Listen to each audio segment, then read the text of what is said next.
بسم اللہ الرحمن الرحیم. ناظرین السلام علیکم. میں ہوں آپ کا میزبان صابر شاکر. پاکستان کے ناجائز حکمران اس وقت شدید مصیبت کا شکار ہیں اور ان کو کچھ سجھائی نہیں دے رہا. بند گلی میں خود بھی پہنچے ہوئے ہیں اور پاکستان کو بھی پہنچایا ہوا ہے.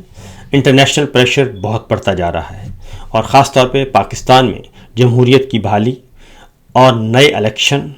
عدلیہ کی آزادی اور آزاد میڈیا، اس کے مطالبات کیے جا رہے ہیں. اور مطالبہ کیا جا رہا ہے پاکستان سے کہ وہ انسانی حقوق کا احترام کرے اور جھوٹے مقدمات اور فوجی عدالتوں سے سزاؤں کا سلسلہ بند کرے. یہ ان کے اور خاص طور پہ عمران خان صاحب کے حوالے سے 2 دن برطانوی پارلیمنٹ میں بحث ہوئی. ایک دن ہاؤس آف لارڈز میں ہوئی اور دوسرے دن ہاؤس آف کامنز میں ہوئی. اور وہاں پہ بھی برطانوی حکومت نے جو اسٹیٹمنٹ دی ہے وہ بھی عمران خان صاحب کے حق میں ہے. اور خاص طور پہ یہ کہا گیا ہے، تنبیہ کی گئی ہے کہ پاکستان میں انسانی حقوق بحال کیے جائیں، جمہوریت بحال کی جائے، فوری الیکشن کروائے جائیں. ناجائز حکومت جو ہے اس پہ جتنے بھی اعتراضات آ رہے ہیں، الیکشن چوری کے اعتراضات بھی ان پر عائد کیے گئے اور عمران خان صاحب کی قید تنہائی ختم کی جائے، ان کو رہا کیا جائے اور اس کے ساتھ ساتھ ان کا مناسب علاج کا بندوبست کیا جائے اور جن ڈاکٹر سے وہ چاہتے ہیں ان سے علاج کروایا جائے. یہ سب کچھ ہو رہا ہے. یہ ایک اچھا خاصا پریشر بنا ہوا ہے اور پریشر اس حد تک بنا ہوا ہے کہ عمران خان صاحب کی جب سے آنکھ ضائع ہوئی ہے تب سے حکومت جو ہے وہ پسپائی کا شکار ہے اور وہ ان کے پاس ایسی کوئی نہ دلیل ہے نہ کوئی جواب ہے. اور اسی لیے عمران خان صاحب کی بیماری کو بھی چھپایا جا رہا ہے اور ان سے کسی کی ملاقات نہیں ہونے دی جا رہی، جس کے بعد بہت زیادہ پریشر بڑھتا جا رہا ہے. پھر عدلیہ پر پریشر ہے اور سپریم کورٹ کے باہر دھرنا، اسلام آباد ہائی کورٹ کے باہر دھرنا، اڈیالہ جیل کے باہر دھرنا، ریڈ زون میں احتجاج، متحدہ اپوزیشن جماعتیں سراپا احتجاج. عالمی ذرائع ابلاغ اس کو بہت زیادہ کور کر رہے ہیں اور اسی وجہ سے عالمی سطح پہ بھی پاکستان کی سبکی ہو رہی ہے. اور اصل مسئلہ یہ ہے کہ انسانی حقوق کی جو وائلیشن ہو رہی ہے، خلاف ورزیاں ہو رہی ہیں، اس کی وجہ سے پاکستان کے خلاف مقدمہ بھی تیار کیا جا رہا ہے. اس سارے ماحول میں کل ایک اسلام آباد ہائی کورٹ میں پیٹیشنز تھیں عمران خان صاحب کی، القادر ٹرسٹ اور توشہ خانہ. اس کو کل بادل نخواستہ ڈوگر صاحب نے سن لیا اور سن کے اس کی تاریخ 11 مارچ تک وہ لے کر گئے اور اتنی لمبی تاریخ دینے کی ضرورت نہیں تھی. اور اس کے بعد لگا یہی کہ یہ دانستہ اس کو ڈیلے کیا جا رہا ہے اور ٹائم گین کیا جا رہا ہے. اور پھر یہ ہوا کہ رات کو خبریں آنا شروع ہو گئیں کہ پاکستان نے افغانستان پر بھرپور حملے کر دیے ہیں اور پاکستان کی فضائیہ نے بھی حملے کیے ہیں. اور اس ساری کمپین کو DGISPR یا ISPR کے اکاؤنٹ سے کوئی خبر ابھی تک ریلیز نہیں ہوئی. جب تک میں یہ ریکارڈنگ کروا رہا ہوں تو ISPR کے اکاؤنٹ سے پاکستان اور افغانستان کے درمیان جنگ کے بارے میں کوئی خبر ریلیز نہیں ہوئی، کوئی اپ ڈیٹ نہیں دی گئی. اور ٹویٹر اکاؤنٹ DGISPR کا اس وقت تک خاموش ہے اور یہ میں آپ کو اسکرین پہ دکھا بھی دوں گا. تو اس کے بعد یہ ساری خبریں جو ہیں پاکستان اور افغانستان کی جنگ کے حوالے سے اس کمپین کو لے کر چل رہے تھے فارم 47 کے وزیر اطلاعات عطا تارڑ صاحب. اور پھر ایک تصویر وائرل ہوتی ہے اور اس تصویر میں عطا تارڑ صاحب، بلکہ ویڈیو اس تصویر میں عطا تارڑ صاحب اپنی نون لیگ کی سوشل میڈیا ٹیم کے ساتھ نظر آتے ہیں. اور پھر ساری رات جو فیک نیوز چلائی گئیں جس میں یہ کلیم کیا گیا کہ افغان طالبان کی جو سینئر موسٹ لیڈرشپ ہے، یہاں تک کہ افغانستان کے سربراہ کو بھی اس فضائی حملے میں مار دیا گیا ہے. بہت ساری فیک نیوز اس طرح کی چلائیں. پھر AKI جنریٹڈ جو ویڈیو تھی نریندر مودی اور نیتن یاہو کی، وہ بھی آئی اور اس میں افغانستان کی حمایت کرتے ہوئے انہیں سنایا جا رہا ہے. وہ ویڈیو بھی جعلی نکلی. گروپ نے بھی ثابت کہہ دیا کہ یہ جعلی ہے اور ادروائز بھی جن اکاؤنٹ سے وہ ٹویٹ کی گئی تھی اس کو بھی ڈیلیٹ کر دیا گیا. تو اس کا مطلب بڑا واضح تھا کہ یہ باقاعدہ طور پر ایک بیانیہ بنایا جا رہا ہے اور توجہ ہٹائی جا رہی ہے خاص طور پہ پاکستان کے اندرونی معاملات اور عمران خان صاحب کی بیماری کو لے کر، کیونکہ عمران خان صاحب کی بہنیں جو ہیں وہ ایکٹیو ہو چکی ہیں اور مؤثر انداز میں اپنی بات کر رہی ہیں. انہوں نے پارٹی کو بھی کھری کھری سنا دی ہیں اور پارٹی لیڈرز کو بھی سنا دی ہیں، جو آرام سے گھر میں بیٹھے ہیں اور جو مؤثر اقدامات نہیں کر رہے۔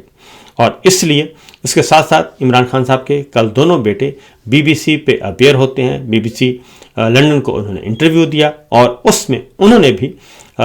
حکومت کو، ہمارے ناجائز حکمرانوں کو چارج شیٹ کر دیا اور بتا دیا کہ عمران خان صاحب کی زندگی خطرے میں ہے، ان کی ایک آنکھ ضائع ہو چکی ہے اور اب ہم دوسری آنکھ بچانے کی کوشش کر رہے ہیں، اور ان کو ویزا نہیں دیا جا رہا، ان سے ٹیلی فونک بات بھی بند کر دی گئی ہے، کئی مہینوں کے بعد صرف 20 منٹ کے لیے بات کروائی گئی۔ یہ ساری سچویشن جو ہے یہ ذرا ذہن میں رکھیے۔ ان حالات میں کل رات یہ خبر چلتی ہے کہ حملہ کر دیا گیا ہے، پاکستان نے حملہ کیا ہے، اور عطا تارڑ صاحب اس سلسلے میں بیان فرماتے ہیں کہ ایک ٹویٹ کیا باقاعدہ طور پہ، آپریشن غضب الحق صبح 3:40 پر 27 فروری 2026، اور اس میں انہوں نے کہا کہ افغان طالبان رجیم کے 133 قرندے ہلاک ہونے کی تصدیق، 200 سے زائد زخمی، کابل، پکتیا، قندھار میں افغان طالبان کے دفاعی اہداف کو نشانہ بنایا گیا، اور مزید بہت زیادہ ہلاکتیں۔ اس میں انہوں نے کہا افغان طالبان رجیم کی 27 پوسٹیں تباہ، 9 پوسٹوں پر قبضہ، افغان طالبان رجیم کے 2 corps headquarters, 3 brigade headquarters, 2 ammunition depot, 1 logistic cell, 1 logistic base اور 3 battalion headquarters, 2 sector headquarters, 80 سے زائد ٹینکس اور آرٹلری گنز اور اے پی سی تباہ کر دی گئیں، اور یہ عطا تارڑ صاحب نے بیان کیا۔ اور پھر وہ ویڈیو بھی وائرل ہو گئی، اور اس میں عطا تارڑ صاحب یعنی کہ نون لیگ ہی اس لڑائی کو، اس جنگ کو لے کر آگے بڑھ رہی تھی، اور وفاقی وزیر ایک دوسرے کو شاباش دے رہے تھے۔ یہ سچویشن، اور اس پہ پھر وزیر اعظم ہاؤس نے ایک سٹیٹمنٹ بھی ایشو کی، اور وزیر اعظم ہاؤس کی طرف سے جو سٹیٹمنٹ آیا، اس کے بعد نون لیگ فارم 47 کے وزیر اعظم نے ایک سٹیٹمنٹ ایشو کی، پاکستان کی عوام اور مسلح افواج ملک کی سالمیت، خود مختاری اور علاقائی سالمیت کے تحفظ کے لیے ہمہ وقت تیار ہیں، اور ہماری افواج کسی بھی جارحانہ عزائم کو خاک میں ملانے کی بھرپور صلاحیت رکھتی ہیں۔ چیف آف آرمی اسٹاف اور chief of defence forces field marshal Syed Asim Munir کی قیادت میں افواج پاکستان قومی جذبے کے ساتھ اپنے فرائض سر انجام دے رہی ہیں۔ اور اس کے ساتھ ساتھ یہاں پہ اس پورے بیان میں جو وزیر اعظم نے کی طرف سے جاری کیا گیا، اس میں کہیں بھی افغانستان پر حملے کا ذکر نہیں کیا گیا کہ پاکستان نے افغانستان پر کوئی حملہ کیا ہے یا پاکستان کی اور افغانستان کی کوئی جھڑپ ہوئی ہے۔ اس سلسلے میں یہ پورا جو بیان ہے اس میں کوئی ایسا ذکر نہیں ہے۔ تو یہاں سے پھر بات اور خراب ہوتی ہے، کیونکہ نون لیگ کے جتنے بھی جڑے ہوئے سوشل میڈیا اکاؤنٹ ہیں وہیں سے یہ ساری خبریں جنریٹ ہوتی رہیں، اور جب وہ ویڈیو وائرل ہوئی جس میں عطا تارڑ صاحب اپنی ٹیم کو لیڈ کر رہے ہیں اور وہ تمام چہرے نظر آئے جس میں یہ کہا جا رہا تھا،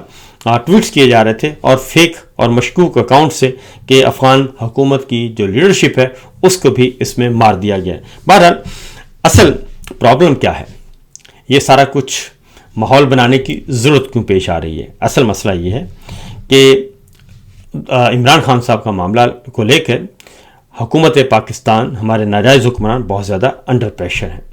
برطانیہ میں، برطانوی پارلیمنٹ میں 2 دن اس پہ بحث ہوئی، ہاؤس آف کامنز میں بھی اور ہاؤس آف لارڈز میں بھی، اور دونوں دن اچھے خاصے ارکان پارلیمان نے اس میں حصہ لیا، اس ڈیبیٹ میں، اور بہت سارے سوالات اٹھائے اور حکومت برطانیہ سے سوالات کیے، اور حکومت برطانیہ نے ان تمام کنسرنز کو اور تحفظات کو اون کیا جو کہ ارکان پارلیمنٹ کی طرف سے اٹھائے گئے تھے، اور پھر انہیں یہ کہنا پڑا اور مطالبہ کیا، برطانیہ کی طرف سے مطالبہ کرنا پڑا کہ عمران خان کو بھی حق حاصل ہے مکمل طور پر فیئر ٹرائل کا۔ فوجی عدالتوں کی مخالفت کی گئی، اس کی مذمت کی گئی، عدلیہ کی آزادی کی بات کی گئی، آزاد میڈیا کی بات کی گئی، اور جتنے بھی انتقامی اقدامات، جھوٹے مقدمات، غیر قانونی سزائیں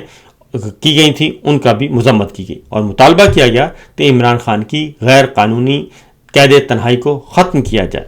اور یہ بھی مطالبہ کر دیا گیا کہ فریش الیکشن کروائے جائیں، کیونکہ الیکشن پچھلا پاکستان تحریک انصاف عمران خان جیت چکے ہیں، اسی لیے ان کو جیل میں ڈالا ہوا ہے، اور فوجی رجیم پہ بھی اچھا خاصا یہاں پہ سوالات اٹھائے گئے۔ تو اس کے بعد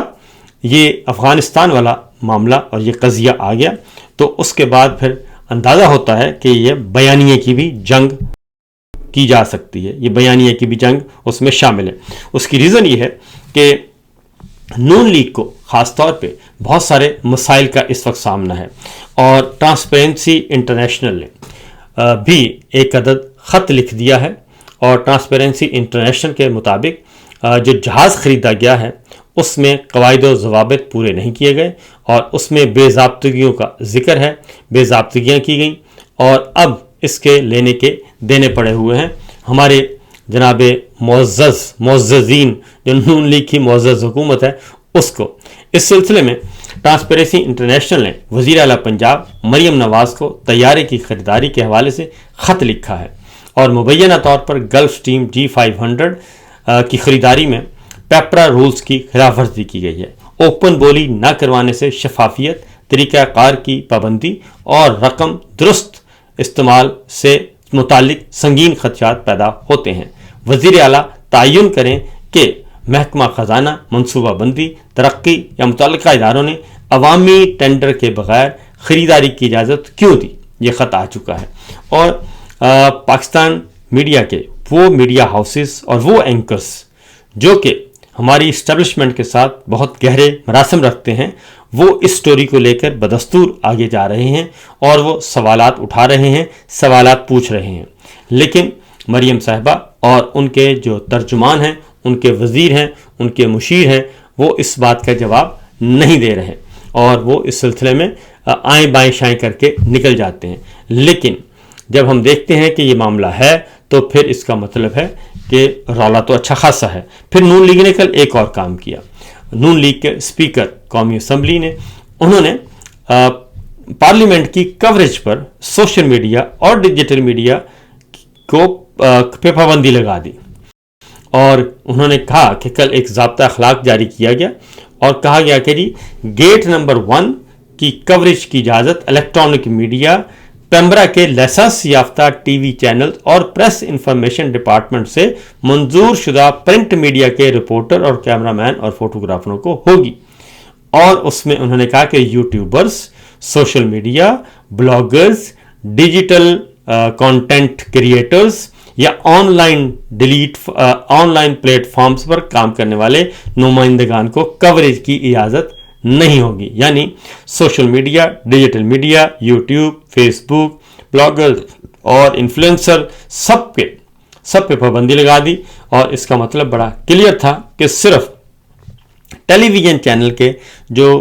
ہیں رپورٹرز وہ کور کریں گے، اور کوئی کور نہیں کرے گا۔ اس کے بعد پھر آگے جا کے لکھتے ہیں کہ ٹی وی چینلز کے بھی اور پرنٹ میڈیا کے بھی جو رپورٹرز ہیں، نمائندگان ہیں، وہ بھی ارکان پارلیمنٹ سے پوچھ کر بات کریں گے کہ جی پہلے اجازت لیں گے کہ ہم آپ سے بات کر سکتے ہیں کہ نہیں، اور اگر وہ آمادہ ہوگا تو آپ بات کریں گے۔ اس کے بعد پھر اگلا ہے کہ کوئی غلط سوال نہیں کریں گے۔ یہ انہوں نے کل ایک یہ جاری کیا ہے، اور انہوں نے کہا کہ جی گیٹ نمبر 1 پر الیکٹرانک میڈیا سے تعلق رکھنے والے رپورٹرز اور کیمرہ مینوں کے علاوہ کسی کو میڈیا سینٹر کے آس پاس کھڑے ہونے کی بھی اجازت نہیں ہوگی۔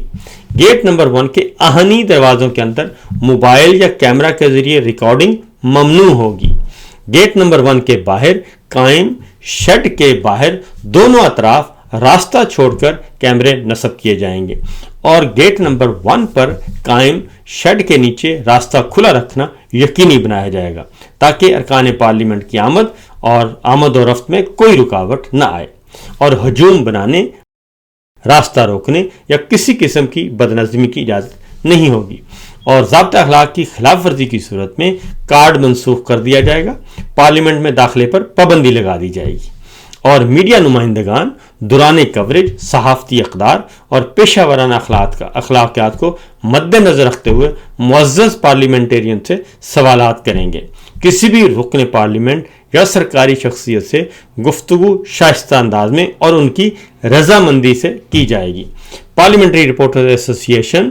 پاکستان گیٹ نمبر 1 کے حوالے سے کمیٹی تشکیل دے گی۔ تو جناب یہ صورتحال اس وقت ہے الیکٹرانک میڈیا، یہ نون لیگ سارا کچھ کر رہی ہے، یہ بات ذہن میں رکھیے گا۔ تو نون لیگ کو ہی مسائل درپیش ہیں، اور اس میں خاص طور پہ نون لیگ میں بھی کس کو؟ جناب ملکہ رانیہ کو، کیونکہ ملکہ رانیہ کے معاملات کافی گڑبڑ ہوتے جا رہے ہیں، اور اسی لیے ان کو مسائل ہی مسائل ہیں۔ پھر ایک اور خبر ہے، اور وہ یہ کہ عمران خان صاحب کے ٹویٹر اکاؤنٹ کو یہ بند کروانا چاہ رہے تھے، تو ٹویٹر اکاؤنٹ کی طرف سے حکومت پاکستان کی درخواست کو مسترد کر دیا گیا ہے کہ عمران خان کا ٹویٹر اکاؤنٹ بند نہیں ہوگا۔ پھر ایک اور خبر آپ کے ساتھ شیئر کرتے ہیں۔ یحییٰ آفریدی صاحب، ڈاکٹر یاسمین راشد نے چیف جسٹس آف پاکستان، غیر آئینی چیف جسٹس ہیں وہ، کیونکہ 26ویں 27ویں غیر آئینی ترمیم کے نتیجے میں وہ چیف جسٹس بنے ہیں، اور جو کہ ترامیم بھی غیر آئینی اور پارلیمان بھی غیر آئینی، الیکشن چور، مینڈیٹ چور۔ تو انہوں نے ان کو خط لکھا ہے ڈاکٹر یاسمین راشد صاحبہ نے۔ انہوں نے کہا ہے کہ 2019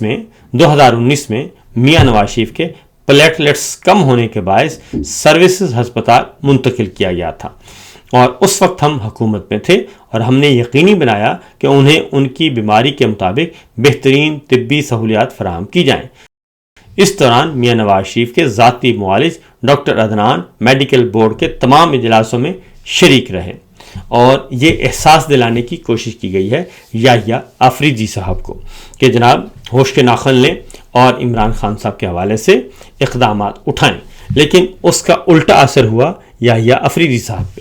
اور کل سردار لطیف کھوسہ صاحب نے ایک اپلیکیشن فائل کی تھی عمران خان صاحب کو ہسپتال منتقل کرنے سے متعلق، لیکن آج جب وہ کورٹ 1 میں سردار لطیف کھوسہ صاحب اپیئر ہوئے اور انہوں نے کہا کہ جناب ہماری درخواست، تو یحییٰ آفریدی صاحب نے کہا کہ جناب آپ کی درخواست پہ اعتراضات لگا کے کل واپس کر دیا گیا ہے، اور اب آپ کی درخواست ہمارے پاس کوئی پینڈنگ نہیں ہے، آپ کی درخواست اعتراضات کے ساتھ کل واپس کی جا چکی ہے، یہ چیف جسٹس یحییٰ آفریدی کہہ رہے ہیں، اور آپ کی درخواستیں تا حکم ثانی زیر التوا رہیں گی۔ آپ کی ایسی کوئی درخواست زیر التوا نہیں جس پر کارروائی کی جا سکے۔ ہم نے کل جلد سماعت کی درخواست دی تھی، لطیف کھوسہ صاحب نے کہا، تو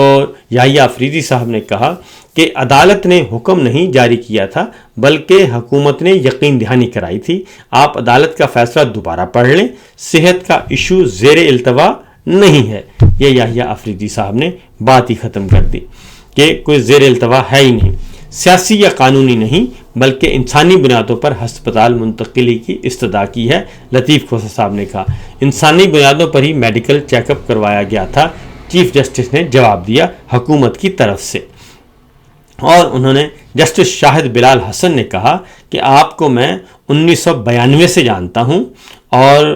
آپ جو کچھ آپ کیا بول رہے ہیں اور کس چینل سے بول رہے ہیں میں سب سمجھ رہا ہوں۔ کھوسہ صاحب آپ سینئر وکیل ہیں، سپریم کورٹ کے طریقہ کار کو جانتے ہیں، یحییٰ آفریدی صاحب نے کہا، اور اس طریقے سے یحییٰ آفریدی صاحب نے وہ درخواست تھی انٹرٹین نہیں کی۔ تو ایک طرف یہ معاملات ہیں اور دوسری طرف ہے پاک افغان جنگ، اور ڈی جی ISPR کا اکاؤنٹ مکمل طور پر ہے خاموش۔ تو یہ پراسرار کہانیاں تو ہیں ہی ہیں، جیسے جہاز کی پراسرار کہانی ہے اسی طریقے باقی بھی پراسرار کہانیاں ہیں، لیکن حکومت اس سلسلے میں مکمل طور پر کچھ اور ہی کرنا چاہتی ہے۔ فی الوقت دیجیے اجازت، اللہ حافظ۔